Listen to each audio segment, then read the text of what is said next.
these students have made a smart decision by going to public two-year colleges, investing in their future, and they've also made a commitment to complete college, to complete their associate's degree so that they can matriculate to a four-year university where, on average, you'll make $1 million more over your lifetime.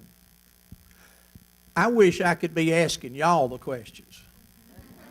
And I say that because as you raise your hand, a number of you are first-generational students. A number of you are what is referred to as non-traditional. I mean, it's obvious to me that a lot of you in this room have something inside of you that said, I've got to do better. You've got some kind of motivating factor. Something has caused you to do what you're doing, and the fact that you're part of this group here tonight indicates that you must do something pretty well. So all of you have a story, and that's what I would really, because I love to talk to people, love to ask them. So I think a lot of you could learn things from talking to each other and say, tell me why you're in school. Why did you do this? Because as I talk to principals in so many places, I mean, there's such a hopelessness among so many high school kids. You know, they know they're not going to college. Some of y'all, I'm sure, entered the workforce, and at some point, for different circumstances, y'all decided, I do need some education, or I need something, I want to change careers. But I want to say one thing to you before I forget about it. And I think this is important in understanding the context of education, because I am a big, big, big believer in public education. And I think anyone who works in public education is doing the Lord's work. And I believe that with all my heart, because they're working with the future. They're working with tomorrow. And I go into these schools and I go into these classrooms and I see things, like Lindsay said, they'll tear at your heart. They'll tear at your heart. And I could tell you some stories about that. But in today's society, as we talk about education reform, which I think personally, a lot of reform is driven more by the love of money than the love of kids. But we concentrate on the teacher and we concentrate on the school. And I think that is a terrible mistake. And it's a terrible mistake for this reason. Being an Auburn graduate, I'm obviously very, very smart.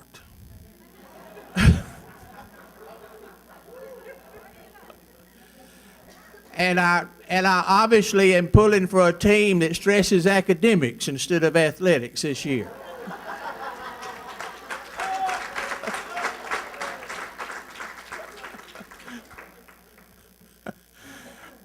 All I can say is I hope University of Monroe at Louisiana, after beating Arkansas last week, is overconfident tomorrow. But anyhow, I came up, and it's kind of facetious, but there's a lot of truth in it, with what I call Lee's Law of 88-12. Now, some of you might want to make some notes here, and you can go home and just amaze your friends. Now, what does Lee's Law of 88-12 mean? It means that in 1 year's time, there are 8,760 hours. That's how many I got, how many Kristina has, how many all of y'all have. And in Alabama, we're required that a child spend 1,000 and either 60 or 80, I forget which, hours in school.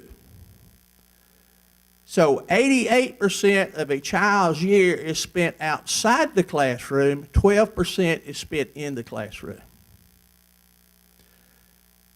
Now, if we're going to have a tug of war, and you have 88 people pulling your rope, and I've got 12 pulling my rope, guess who wins? And we need to spend a whole lot more time thinking about what is impacting that child when they're not in the classroom. And that's why I'm very interested in something called community-centered schools, which we have none of them in Alabama. But they provide a lot of services. A kid that can't see the board, that can't hear, that's sick, that's hungry, all of those things, they're not concentrating very much on ABCs. And so that my message tonight is to, before we jump on the school teachers, we need to be saying, what is my role in all of this?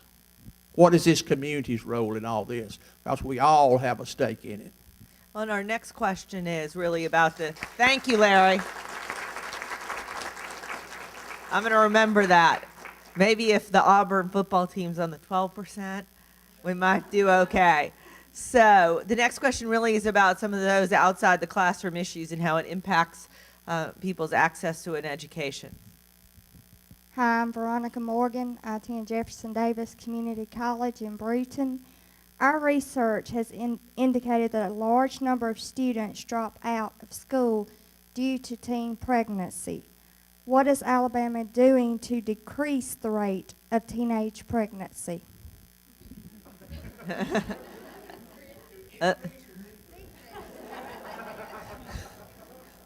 Lindsay, do you want to get this? Larry, you've got some. At my age, teen pregnancy ain't my issue.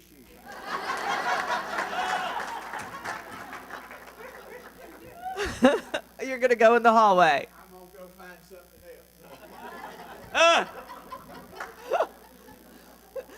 Lindsay actually did some preparation for this question. This is why we've got a social worker on the panel. I'll give my facetious answer here, too. One, I mean, seriously, obviously not enough because it's a problem. Boy, if we could just let folks know how challenging parenthood is. And as and you know, you have all the birthing classes, and you go to Lamaze and all that kind of stuff, and to figure out how to get babies here. And then within 24 hours, they say, "Here you go, we'll see you." And you get that baby home, and you say, "What do I do with this?" And nobody's there to tell you. And particularly if teenagers are having the children, and they may or may not be married. I don't know what the statistics show, but just my experience would suggest that we're not talking about a traditional, stable family life here. So you're having to piece that together. It takes a child, teenager, and puts them in an adult role that they're not prepared for. My facetious answer is what I told my two daughters, which is an old airborne truism, and it's the way to keep from breaking your leg or your ankle when you jump out of airplanes. It's not the jumping, of course, that hurts. It's that sudden stop at the end. But if you keep your feet and knees together,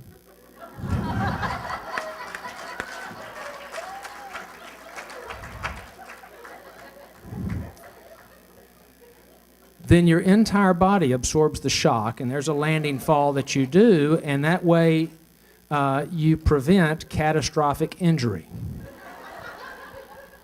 You could walk up to either of my daughters today. One is 24 and one is 20, and you could ask them, "What's the secret to not getting pregnant?" And they would say, "Be airborne."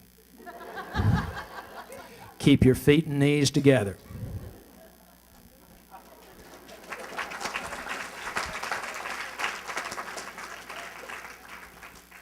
We've got two comedians on the panel with you. I've noticed. So I was reading over some prompts and started talking to the rest of the clinic that I work at. Started talking to some other people who were about my age, and I kind of looked at them for a moment and went, "Did you have sex education in school?" And I said, "Well, I remember health class, and I remember being scared the crap out of some disease. But I said, no cucumber, no condom?" They said, "No." I said, "Me neither. Where the hell did we learn this?" Peers, my friends. I also learned a lot of other things from my friends. And I said, "Yeah, that's about what I learned too." Went and talked to nurses, and we're still to this day trying to educate adults on the truth behind sex, the truth behind pregnancy. Whether it's the extreme of French kissing's going to get you pregnant, so you don't want to do that, to the other extreme of, well, if you pull out at the last minute. And I have 40, 50, 60-year-old people who believe this. So we went from, I think I looked up some statistics, we went from teen pregnancy in the state of Alabama, we went from 16th to 12th. We've gotten worse since in the last 5 years. It works if you keep your knees together, but But we've also got to talk about the other. it's going to happen. Yes, it's just we've got- inevitable. we need some evidence-based sex education. And we've been looking at abstinence-only education, and the facts are now, if it doesn't make it worse, it doesn't improve it at all. They've been given funding, and it's been taking years, and it's not helping any. You know, Alabama actually does something tricky with how they measure teen pregnancy, because they don't measure it the way most of the rest of the country measures it, and so we can't, it's actually difficult to show how we compare to the rest of the country, because it's kind of comparing apples and oranges. So I don't know how intentional that is, but it certainly makes it difficult to come up with evidence-based solutions when you don't know Right. how we compare to the rest of the country. And, you know, really the biggest ticket to poverty is being a teen mom, because you're most likely to be single, you're probably not going to be able to finish your education, and you're going to have children to support. And it's Well- extraordinarily difficult to, you're not just a $100 kid, but you may be the $10 kid trying to be the Well, $1,000 or $10,000 kid. And if your parents, like I said, we've got 50-year-old grandparents who still don't know how they got pregnant, trying to teach, if the school ain't teaching it and your parents don't know it, who's going to teach a kid that not only being a parent is tough, but how do I prevent myself from being from getting pregnant? And then on top of that, when someone says, I love you, baby, I'm going to take care of you, if the woman doesn't have enough confidence to say no, if my mom is not the role model, if I don't have a teacher, if I don't have someone I can turn to go, is this a good decision? I'm going to go to the person who says, I'm lovely, I'm cute, I'm awesome. Looks like you've got something to add. I do.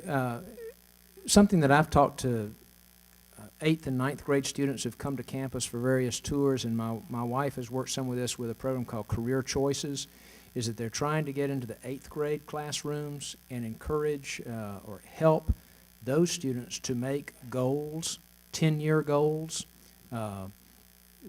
So the idea of finishing high school, deciding if you want to continue the education, if so, 2-year school, 4-year school, some type of trade or skill training or something along that line. And that's the practical aspect toward moving toward a career and getting qualified to do that. But I think there is also good life skills concepts in that, and I used to tell my daughters this, is take the long-range view. When I talk to 15-year-olds who come to visit our campus, I say, think about who you want to be when you're 25. Do you want to be a parent? Do you want to be a drug addict? Do you want to be in prison? You know, if you don't, and if there are other positive things that you want to be doing when you're 25, then you need to decide now who you want to be, get some help, and figure out the path to get there, so that when all this peer pressure comes in and people say, oh, come over here and do this, or let's go over and do that, frankly, it makes it easier on you to say, I can't. Not sitting there saying, should I, do I want to, or something like that. I can't. Why not? Because it will derail me from what I'm doing. And as Larry says, you know, everybody eventually can get to that end point. You can do some corrections and get there. But boy, if you get derailed or sidetracked, you sure do spend a lot of time, money, and energy trying to get back on track so that you can continue with the straight and narrow. Where if you stay on the straight and narrow and don't let all those diversions distract you, then boy, you can get there a lot faster. You don't have a lot of things that you have to police up along the way, and you still have some money and some energy that you can put toward who you want to be when you're 35, as opposed to squirreling around back here and really getting into some dangerous behaviors.